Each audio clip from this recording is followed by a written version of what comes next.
Grazas, Mabel. Eu penso que co que imos a forrar no consultorio doxe poderemos seguir pagando escote cando menos aos colaboradores, Miguel. Para que non haxa problema.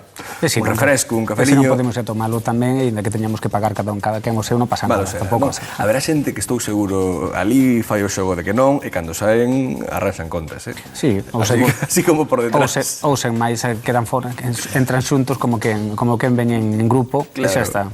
Repartense os cartos aí. Seguramente. Estamos eu pensando mal sempre. Anda que non se pode. No, a verdade tamén tiña curiosidade, Unha noticia interesante, tamén tiña curiosidade por saber cal podía ser o motivo. Pois seguro que o tema da conversa no Pino en moitos bares de Galicia e de todo o Estado estes días é o tema dos recibos da luz.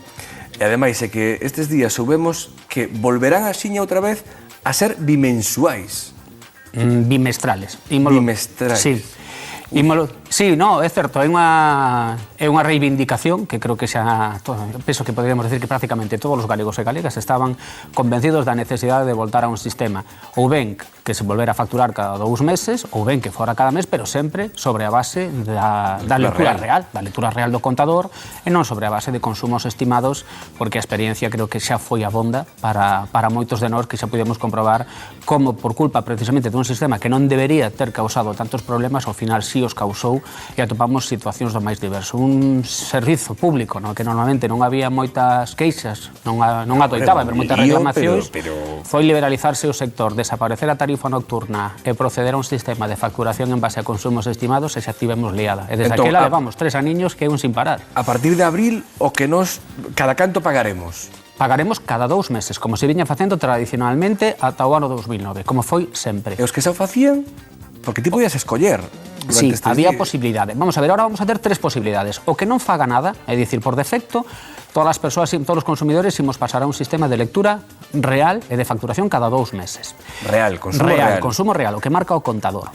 Se resulta que xa temos instalado un dos novos contadores electrónicos e o contador xa está integrado plenamente, eso nós non o sabemos aínda, podémoslo saber preguntando a empresa suministradora, se xa está plenamente integrado nun sistema de telexestión, é dicir, que xa o propio contador está operativo 100% e envía automáticamente a información, do mesmo xeito que pasa co teléfono. Lembramos as épocas antiguas nas que había un contador de pasos. Chegou un momento en que, de verdade, sabemos o que duran as chamadas sin necesidade, non ven ninguén pola nosa casa para contar a duración das chamadas, pois é exactamente o mesmo, efectivamente. Os que xa teñan ese contador plenamente integrado poderán recibir a factura, recibirán mensualmente, pero tamén sobre a base de consumos reais, xa que o sistema é automático e se vai a dicir exactamente o consumo que hai en cada momento. Pero terán que pedilo. Non. Os que xa teñan integrado plenamente tamén se lles pasará, solo que neste caso con carácter mensual. Aqueles usuarios que dubido que sexan moitos, a verdade, o gallame, non sei se me equivocarei ou non, pero creo que polos antecedentes serán máis ben poucos os que decidan permanecer no sistema como tiñamos a todo agora, é dicir, que a factura se pase todos os meses, unha factura cada 2 meses, unha con base en consumos estimados e outra rectificativa, por así decirlo, cada no mes seguinte na que se establezan consumos reais. Pero creo que hai unha novidade realmente importante que demandaban moitísimos galegos, sobre todo os usuarios de tarifa os que estaban acollidos a tarifa de discriminación horaria e contaban con equipos de calefacción eléctrica ou de agua quente sanitaria, ou das dúas. E era a posibilidade de pagar unha contía fixa todos os meses e proceder a final de ano a unha regularización. Pensemos que a xente que consume electricidade ten un sistema de calefacción eléctrica, vai a consumir moito máis e vai a pagar moito máis nos meses de inverno. Non a posibilidade de poder dividir o consumo, todo o gasto de electricidade en 12 mensualidades e todas pagar exactamente o mesmo, era unha vantaxe que xa tiñan os usuarios da antigua Unión Fenosa e que deixou de facerse efectiva no momento en que Gas Natural mercou esa empresa. E sabese cal será esa cantidade? Esa cantidade vaise a obter sobre a base do consumos históricos, é dicir, imos ver canto consumiu, colles os datos de consumo anual histórico desa vivenda en kilovatios, é dicir, pois esta persoa ou esta vivenda gastou tantos kilovatios o ano pasado. Pois imos a dividilo entre 12, vamos a facturar cada mes a parte correspondente. A final de ano facemos unha regularización para arriba ou para baixo. Se gastamos de menos, nos devolverán cartos. Se gastamos de máis, pagaremos a diferencia. É unha máquina respondendo cuestións de luz. Verdade, sí, é unha cousa que xeron nos queda casi máis remedio que telo... Imos demostrar por que está aquí, porque unha máquina, Miguel López, de Consumidores de Galicia, contestando as súas preguntas.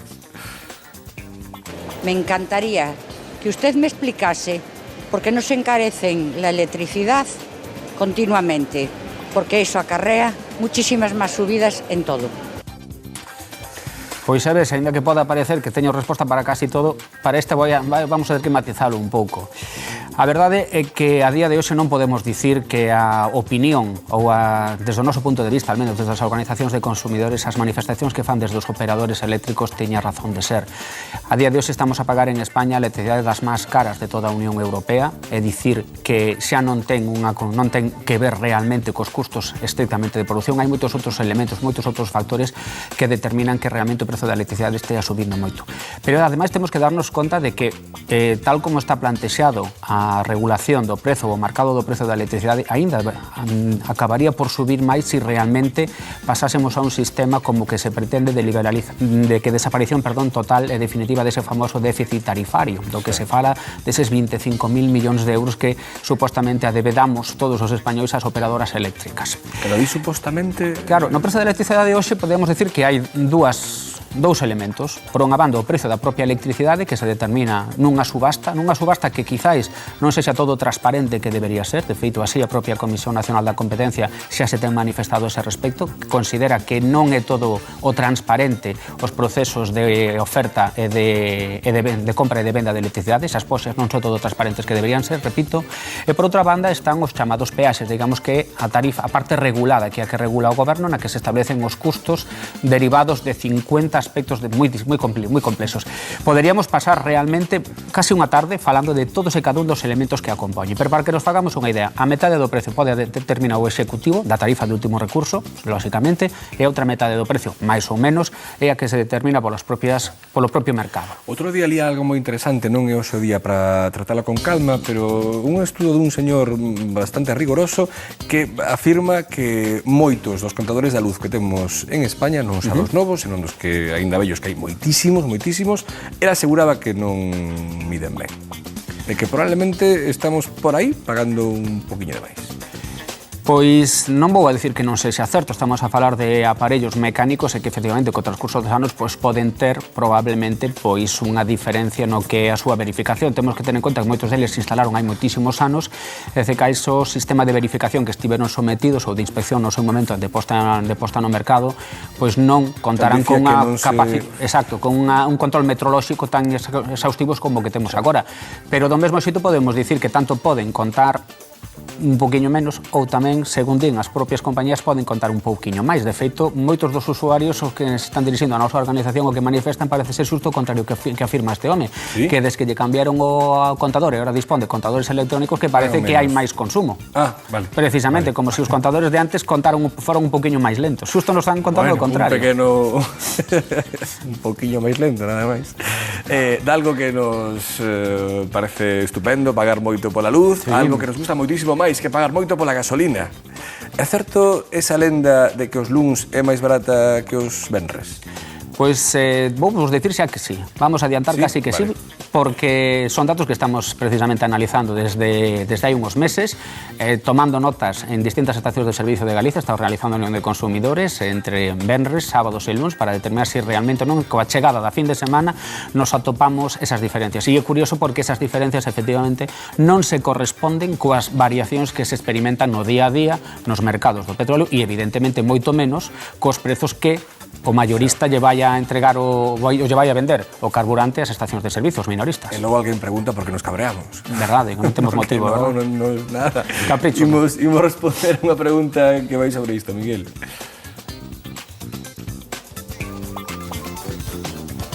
Eu quería que me explicaran cal é a razón da coincidencia de subida dos precios dos combustibles, sobre todo antes e despois das festas de Nadal. Festas de Nadal, sí, claro. Festas de Nadal, vacacións, pontes, Semana Santa e efectivamente os propios fins de semana. Desde logo que, aínda que se queira atribuir a esas variacións que pode experimentar a materia prima, desde logo que como estamos dicindo non se corresponden realmente. A determinación do prezo que va a de pagar un consumidor non vai a variar. De feito, os contratos que se teñen coas propias estacións de servicio tampouco varían no día a día. E desde logo que os mercados internacionais non atenden exclusivamente as propias festividades que temos no noso país. É dicir, porque se me dices que é unha cuestión que acontece nas mesmas datas en distintos países da Unión Europea podería ter certo sentido, pero non, curiosamente hai determinadas festividades ou determinadas temporadas nas que sí coinciden con períodos estivais ou períodos vacacionais ou de descanso que non coinciden noutros países, sen embargante a gasoliña aquí sí sube. Pois Miguel, que che parece se vemos gráficamente para que todos sería un pouco entendamos verlo perfectamente que o que pagamos exactamente cando chegamos á gasolineira e pedimos 20 ou 30 de gasolina? Onde van eses cartos? Como se dividen? Aí estamos a ver tanto a gasolina como estamos a ver o gasóleo. Nesa franxa, vamos a empezar pola parte verde, que digamos que o custe que poder ter o produto, realmente. Vamos a decir, o que seguramente custa a gasolina xa o produto terminado. Estamos a falar, polo tanto, non estamos a falar do petróleo, senón que estamos a falar tanto do gasóleo A como da gasolina, neste caso, de 95. Temos en color vermello o imposto que se chama o imposto de hidrocarburos, que se aplica en porcentaxes que van por cada 1000 litros, entre 400 euros e 300 e pico, dependendo do tipo de combustible. Polo tanto, cando dividimos eses 400 e pico euros por cada volume de 1000 litros, nos salen eses 40 e pico céntimos ou 30 e pico céntimos de imposto de hidrocarburos. Logo temos un imposto que está nesa liña amarela, esa liña máis pequena que está cara arriba, que é un imposto sobre as ventas minoristas que se carga a venta que fan nas estacións de servicio, un imposto que se lle carga aos propios que repercuten as propias estacións de servicio. E por último arriba temos o imposto sobre o valor engadido. Estas tabuas son as que se manifestan desde os propios operadores cando din que non teñen marxe prácticamente para variar o prezo do carburante e din que realmente solamente nesa parte de abaixo, esa liña amarela, que é onde se fala realmente dos custes de transporte, de produción, que é onde realmente están as marxes. Nós consideramos que non é así. Non digo que de súpeto chega alguén a Outeiro, hai uns días, e abre unha gasolinera low cost con prezos de ata 6 céntimos máis baratos por litro. Algo que aquí en Galicia é a primeira, pero que en Madrid baixa 5 ou 6, que teñen unhas ringleiras de coches, pero terrible. Entón teríamos que pararnos a pensar se realmente o que den os operadores cando fan precisamente este tipo de gráficas e nos queren dicir que solamente o 1% do prezo final do combustible, é dicir, neste caso, se falamos de 1,40 €, estaríamos a falar pois de pouco máis que esos 14 céntimos, perdón, que 1,4 céntimos. Parece como se non tuveran realmente marxe. E nos atopamos logo estacións de servicio que permiten ou que nos ofrecen o produto a 6, 7, incluso 8 céntimos máis barato. O mesmo produto. O mesmo produto, evidentemente. Entón, o que estamos a falar é que realmente, cando nesas franxa verde, que é o prezo realmente do produto terminado, é onde nós creemos que realmente sí hai posibilidade de cambiar os prezos. Porque unha cousa é o prezo que pode ter o produto, o crudo realmente, cando falamos do barril de petróleo, e outra cousa é o prezo do produto terminado despois do seu tratamento, refinado, etc. E realmente aí é onde probablemente sí haxa posibilidade de rebaixar máis. Senón, non tería ningún sentido que falásemos de alguén que monte un establecemento e monte un negocio para perder cartos, sobre todo se non a porcentaxe tan alta como a que estamos a ver. Luz, gasolina, complicámoslo un poquinho máis, Miguel. Sí, a ver que nos queda butano, gas... O butano, anda que o do butano tamén foi bo, sí, que nos chamaron aí preguntando... Si me permites, gustaríame explicar un poquinho que pasou co butano, porque efectivamente se dicía que non ia subir, o butano finalmente sube o que paga o usuario. É certo que aquí houve unha información pois que é unha especie de verdade ás medias. Que aconteceu? Que o butano, como gas licuado do petróleo, non tiña un tipo de gravame, un tipo impositivo no imposto de hidrocarburos que acabamos de ver, que era esa franca vermella nos carburantes, tiñan un tipo impositivo cero, é dicir, estaban suxeitos a un imposto, pero o tipo era 0,0, polo tanto non había ningún tipo de repercusión.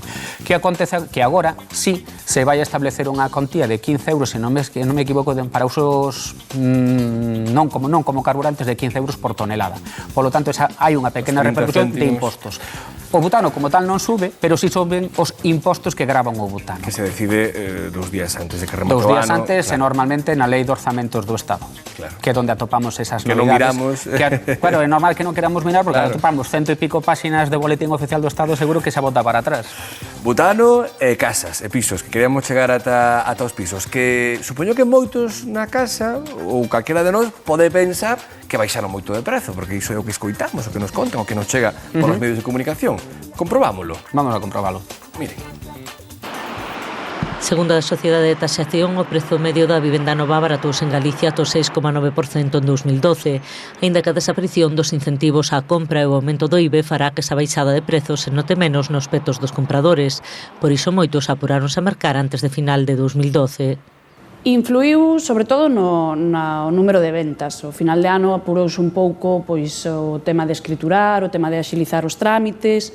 Bueno, sí que se moveu un poquinho máis a final do ano, aínda que non foi unha cousa moi notable, pero bueno, sí que se moveu un poquino máis ao final do ano. Básicamente nosotros lo que vendemos es vivienda de segunda mano, entonces no hemos notado esa variación en la demanda de nuestros productos, pero a final de año sí que hubo mucho más demanda por el tema de la desgravación fiscal.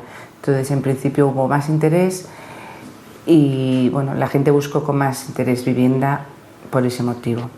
Tamén se reflectiu nun axuste de prezos de vivendas, sobre todo as de primeira man.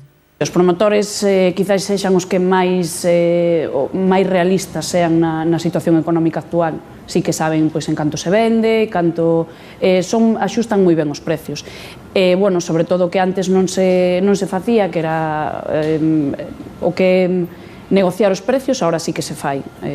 Antes, bueno, pues o precio, unha vivenda valía o que valía, naide se poñía a regatear, por decir de alguna maneira. E agora sí que se fai moito. Los precios se han ido bajando, porque lo que ocurre es que si no se bajan, no se visitan. Entonces la gente que realmente necesita vender los ha bajado y bastante.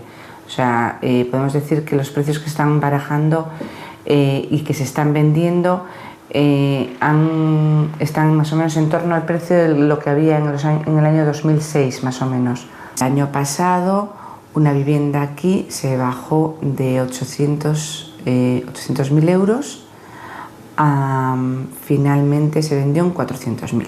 Os exemplos moi claros poden ser na zona de Santa Marta, aquí en Santiago, que é unha zona moi boa, unha zona residencial nova, que pois algúns pisos que se empezaron vendendo 450.000 euros, termináronse vendendo en 295.000 aproximadamente, o sea, unha baixada moi grande. Ou pola zona do Corte Inglés, que é unha zona pois, tamén de expansión ahora mesmo en Santiago, pois pisos ao mellor de 260.000 euros, pois ao mellor vendidos en 170.000 ou 160.000, máis ou menos. Caso diferente o das cooperativas, onde malia que tamén lles afecta a suba do IBE, o prezo final da compra pode resultar igual ou máis baixo co ano anterior. Nós temos inversións feitas en terrenos en Santiago, temos en Santa Lucía, temos na Polleira, temos no Castiñeriño, entonces os terrenos esos foron comprados a un precio bastante asequible, co cal como a construcción baixou tamén algo de precio, quere dicir que os pisos non van a subir, senón que están nunha época moi boa para decidirse. Así pois, a suba do IBE e a desaparición da deducción por primeira vivenda pode verse compensada polo axuste de prezos. Como sempre, é cuestión de paciencia buscar e ter sorte no xogo da lei da oferta e a demanda. Miguel, vos recomendades a alguén que teña un piso a venda que baixe prezo sempre ou que pare en algún intre? Vamos a ver, que precisamente nós non pensamos tanto aquí que na persoa que vende, senón que o noso papel é máis pensar na persoa que compra. E se teríamos que responder un pouco que opinamos sobre estas cuestións, temos que decir que non, por unha banda, non estamos tan convencidos de que os prezos de cara ao público baixaran tanto como din. Creo que en todo caso... Hai exemplos que chaman a atención, claro, pero son dous, claro. Pero claro, é que temos que ter en conta que realmente antes estábamos vivindo unha situación de sobreprezo brutal da vivenda. Entón, esa é a situación, non é que realmente baixaran tanto, sino simplemente que se están empezando a colocar a un prezo máis normal. Pero ainda lles quedaría moito que baixar para poñerse a prezos que realmente teñan algo que ver ou estén en consoancia co valor que realmente terían. E outra cuestión que tamén ten moito que ver e que influe moito en que realmente o consumidor final non llevaise tanto precio, sobre todo de vivenda nova, é que moita da oferta que hai precisamente está en mans das carteiras das entidades financeiras e precisamente son as que xogaron no seu momento a sobrevaloraron os activos os que non están dispostos a vender a un prezo moito máis reducido, salvo que se traspasen a esta nova entidade. Segundo, último problema, que por independencia de que podamos atopar un prezo máis asequible ou máis conveniente para unha vivenda tanto nova como usada, temos que contar na capacidade de poderla financiar, poder financiar a súa compra, e aí é onde novamente volven a xogar as entidades financeiras que están a xogar bastante a non financiar a compra de vivendas ou de inmobles que non estean nas súas propias carteiras. Miguel López, por lo demais, tiveches un día bo, non? Foi un bo martes. Foi un bo martes, un martes como outro calquera. Por sexa, un bo martes. Para a semana que ven falamos de algo bo? Bueno, seguramente atopemos algunha. Sí, non haberá moitas cousas, pero bueno, seguro que algunha sí. Xa verás, que ben sabes que aquí somos ben positivos, porque nos rodeamos